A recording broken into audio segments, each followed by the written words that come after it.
आज सकाळी आपल्या माध्यमातून सर्व चॅनलवर संजय शिरसाट यांना इन्कम टॅक्सची नोटीस आली।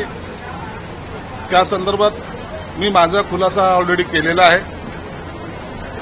इन्कम टॅक्स विभाग हा त्याचं काम करत असतात आणि त्यांना सहकार्य करणं ही आमची भूमिका असते।